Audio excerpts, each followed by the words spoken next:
Hello everyone and welcome back for another Accounting Solutions update video. In today's video we're going to be discussing the updates coming in version 1.7.9.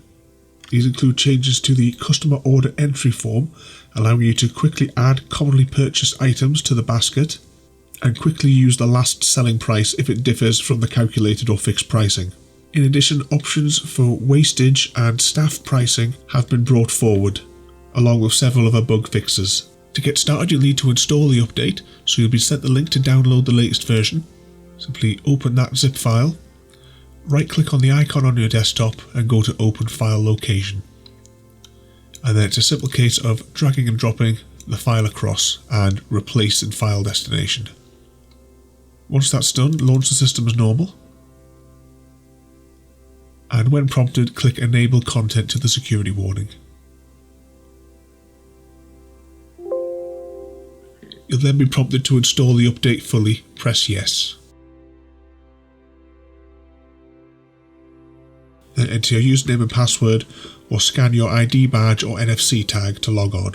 You'll be shown the release notes. Once you've read those, simply press Close.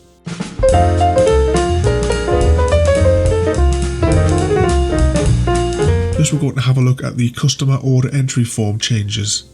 So we go to our customer sales order entry, and we will choose our customer aperture science and we will create a new order. First you'll see that the two sets of data at the bottom have been removed and replaced with much simpler top items over the last 42 days that this particular customer buys. You'll also be able to see the selling price that that customer paid last time they purchased that item.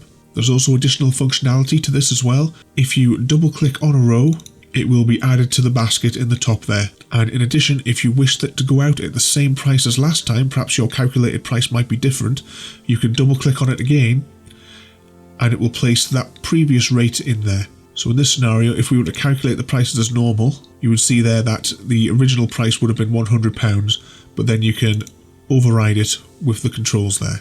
You can of course add additional items just as normal, and those will still calculate as normal. There's also an additional option.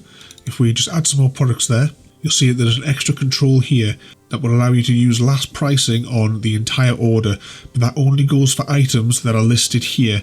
Anything else, such as this speaker that we've placed in here, will just be priced as normal. So if we do check this box here and press calculate price, and we want to overwrite the previously entered ones, you can see that the last prices were used and the item that they've never purchased before went as a normal price. Now that option is unchecked, if we press calculate price again and say yes that we wish to override it, you'll see that those prices there will be put back to the normal selling price. You can of course then just simply double click and it will update the price for that item there. One additional thing to bear in mind while using the add to basket feature down here is that it puts a quantity of 0 in, so that you still have to input the quantity that the customer wishes to purchase.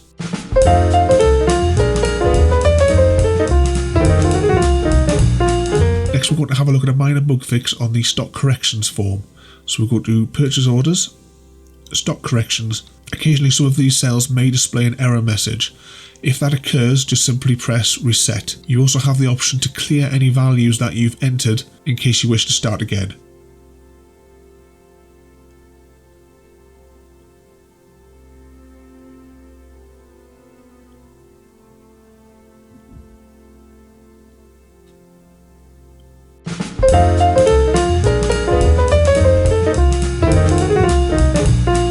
Next we're going to have a look at the wastage and staff pricing groups options that have been brought forward. So first, the 1.7.9 update has installed a new price group called wastage stock. And within that price group you'll need to create a customer called wastage if you don't have one already. To do that, simply come to setup tables, customer manager, edit customer and add a new customer and call it wastage. And make sure that it is assigned to the wastage price group. Next, if we go to the options screen, and if we scroll down to the bottom under price modifiers, you need to assign, if it's not already, the wastage price group to this option here. And in here as well, you also have the option to assign the staff price group as well. And then if you wish to choose a global percentage for the staff discount, that must be entered as a fraction. So in this case, 0.1 would be 10%. Once complete, simply press save and then sync and repair structure.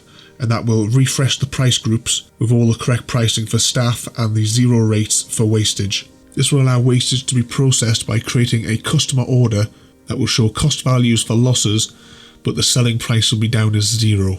So hope you enjoyed that quick look at the updates coming in version 1.7.9. This update will be rolling out within the next week. We're also soon going to be announcing our new distribution options with a new range of mini network servers that we're calling the Cortex series. Now, at the moment, these prototypes include the Cortex Nano and the Cortex River. These are network servers that can plug into your network, serve as Wi-Fi access points and VPN servers. In the event of power failures, can also be operated from mobile phone battery backups, allowing you to connect from a laptop. These are just prototypes at the moment, and further details of the Cortex series will be released in the coming months. So don't forget to rate, comment, favourite and subscribe, and I'll see you all next time.